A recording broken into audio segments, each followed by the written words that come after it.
Pope Francis was born as Jorge Mario Bergoglio on December 17, 1936, in Buenos Aires, Argentina. His family was of Italian origin, and they lived a simple, working-class life. Jorge was the eldest of 5 children. His father worked as a railway worker, and his mother was a homemaker.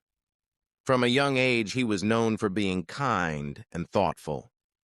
As a child, Jorge loved playing soccer with his friends in the streets of Buenos Aires. He also enjoyed spending time with his family and going to church.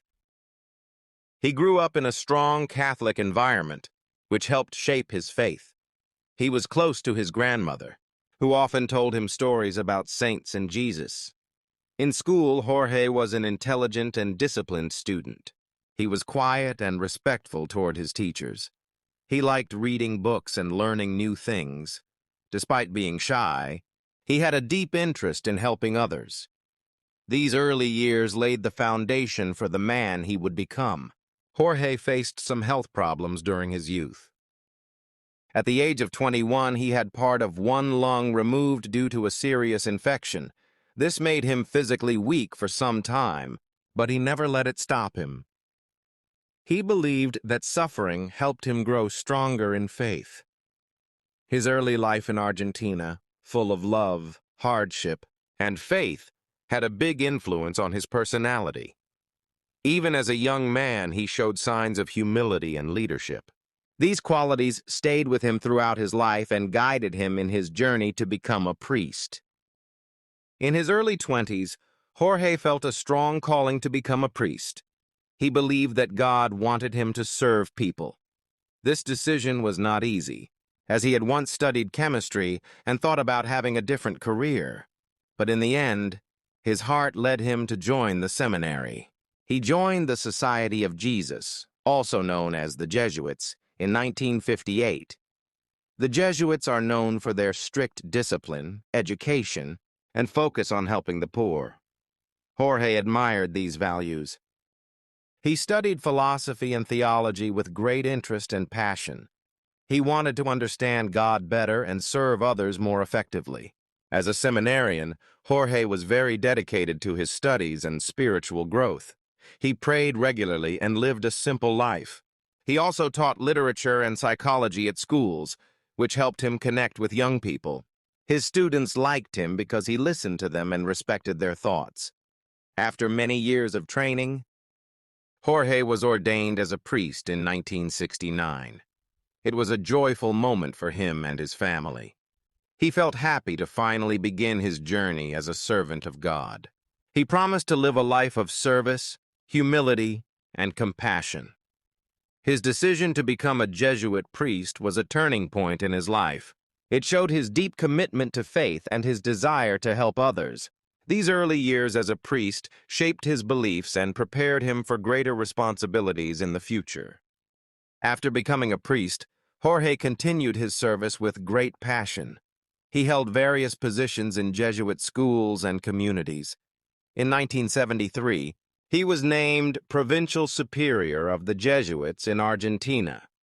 It was a big responsibility, and he was only 36 years old. During this time, Argentina was facing political unrest and violence. Jorge showed great courage and leadership. He helped protect people who were in danger and always stood for peace and justice. Even though it was risky, he followed his conscience and helped those in need. He was known for living simply, avoiding luxury, and caring deeply about the poor. Many people admired his humble lifestyle. He used public transport, cooked his own meals, and stayed close to the people he served. His actions spoke louder than his words. In 1992, Jorge was appointed as an auxiliary bishop of Buenos Aires. He continued working hard, visiting slums, helping the sick, and listening to people's problems. In 1998, he became the Archbishop of Buenos Aires. This made him one of the most important religious leaders in Argentina. As Archbishop, Jorge focused on helping the poor and promoting justice. He spoke against corruption and inequality. He wanted the church to be close to the people, especially those who were suffering. His work made a big difference in many lives. In 2001, Jorge Mario Bergoglio was named a cardinal by Pope John Paul II. This was a great honor and made him one of the top leaders in the Catholic Church. Even with this new title, he remained humble. He chose to live in a small apartment instead of a palace and kept using public transport. As a cardinal, he had more influence and responsibility. He worked on different committees in the Vatican and continued to speak for the poor and the forgotten. He was respected for his honesty, wisdom, and dedication. People around the world started to notice him. In Argentina, Cardinal Bergoglio became a voice for the voiceless. He often visited prisons, hospitals, and slums.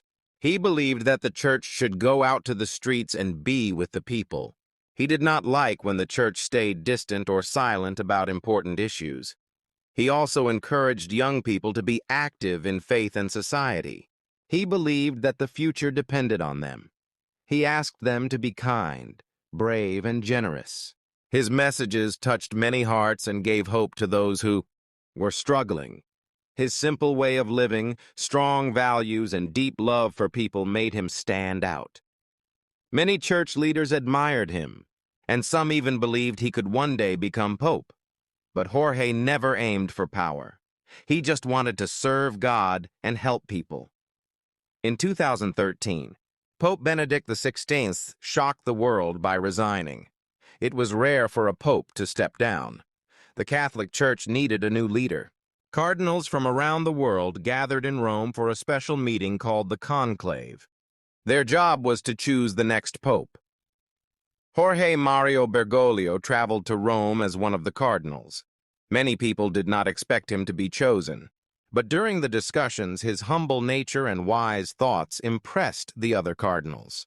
They saw in him a leader who could guide the church with love and courage. After several rounds of voting, the decision was made. On March 13, 2013, Jorge was elected as the new pope. He chose the name Francis after Saint Francis of Assisi, who was known for his love of the poor and simple life. This name showed what kind of pope he wanted to be. When he first appeared on the balcony of St. Peter's Basilica, he surprised everyone. He asked the people to pray for him before he blessed them. This small act touched millions of hearts. People saw him as a humble and caring leader. Pope Francis was the first Jesuit pope and the first from the Americas. His election was a new chapter in church history. It brought hope to many people who wanted a church that was more open, kind, and close to the people. From the beginning of his papacy, Pope Francis showed a different style of leadership. He refused to live in the luxurious papal palace and chose a modest guest house instead. He wore simple clothes and avoided expensive items. He wanted to lead by example. He focused on mercy, compassion, and love. He often spoke about helping the poor, caring for the environment, and being kind to everyone. He visited prisons, washed the feet of refugees, and hugged children and the sick. These actions showed his deep concern for people. Pope Francis also worked to make the church more welcoming. He spoke kindly about people from different backgrounds and beliefs. He encouraged dialogue and understanding. He wanted the church to be a place of healing, not judgment. He started reforms inside the Vatican, trying to make things more honest and simple. He wanted the church leaders to focus on service, not power. He often reminded bishops and priests to stay close to their communities and care for their people. His leadership inspired many around the world. People saw him as a pope who lived the teachings of Jesus. His words and actions brought comfort, hope, and encouragement to millions. He became a symbol of humility and faith in modern times. Pope Francis quickly became a global figure. He traveled to many countries, spreading messages of peace, love, and hope. He visited places of war, poverty, and disaster, showing the world that the church stood with the suffering. People from all faiths respected his kind heart. He worked hard to build bridges between different religions. He met with leaders from Islam, Judaism, Buddhism, and other faiths. He believed that dialogue could bring peace. One of his most famous meetings was with a top Muslim leader in the United Arab Emirates. He also spoke out on world issues. He urged leaders to care for the environment, calling the earth our common home. He warned about climate change and asked everyone to protect nature. His letter, called Laudato Si', became a powerful message to the world. Pope Francis used social media to connect with people, especially the young. His Twitter account shared words of encouragement and faith. He wanted the church to reach people wherever they were, even online. Through his travels and messages, he touched millions of lives.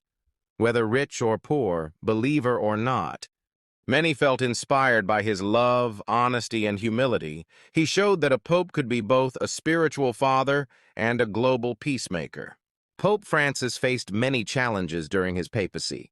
Some people in the church disagreed with his open and gentle approach. They felt he was changing too much, too fast. He listened to them but stayed true to his beliefs about kindness and mercy. He also had to deal with scandals, especially about abuse in the church. He met with victims and asked for forgiveness. He worked to make the church safer and more honest. Some felt he didn't act fast enough, but others saw his efforts as a step forward. Reforming the Vatican was not easy. There was resistance from those who wanted to keep old ways. But Pope Francis kept pushing for honesty, simplicity, and justice. He reminded everyone that the church was there to serve, not to rule. He also faced political pressure. Some world leaders didn't like his views on poverty, migration, or climate change, but he spoke boldly even when it was unpopular. He believed the church should speak for the poor and the planet. Despite criticism, he remained calm and kind. He believed that love was stronger than hate. His response to problems was always peaceful and prayerful. This made him a strong yet gentle leader in difficult times. Pope Francis will be remembered for his deep compassion. He brought attention to people often ignored: refugees, the homeless, the sick, and prisoners. He believed every life was precious and deserved love and respect. He changed the image of the papacy. Instead of a distant figure, he became a close friend to many. His simple words and warm gestures made people feel seen and valued. Children, the elderly, and the poor felt especially close to him. He reminded the world that faith was about love, not rules. He taught that helping others was more important than judging them. He often said, "Who am I to judge?" when asked about difficult topics. His teachings on mercy, kindness, and humility will shape the church for years. Many priests and leaders look to him as an example. His writings, speeches, and actions continue to guide people in their spiritual journey. Through his life, Pope Francis showed that a true leader serves others. His legacy is one of love, hope, and faith. He left behind a world touched by his kindness. In his later years, Pope Francis faced health challenges. He had trouble walking and needed help with daily tasks, but he kept working, meeting people, and sharing messages. His spirit remained strong, even when his body grew weak. He prepared the church for the future. He appointed new cardinals from many countries, bringing diversity to church leadership. He wanted the church to reflect the whole world, not just a few nations. People from everywhere sent him messages of love and thanks. They appreciated his life of service. Pilgrims came to see him, and his words continued to inspire. He remained a symbol of peace and humility. When he passed away, the world mourned. Churches, streets, and homes were filled with prayers. Leaders of all religions and countries paid tribute to his life and work. It was clear that he had touched hearts beyond the Catholic Church. Even after his death, Pope Francis's message lives on. His example of love, simplicity, and mercy continues to guide people. He showed the world that one person, with faith and kindness, can make a big difference.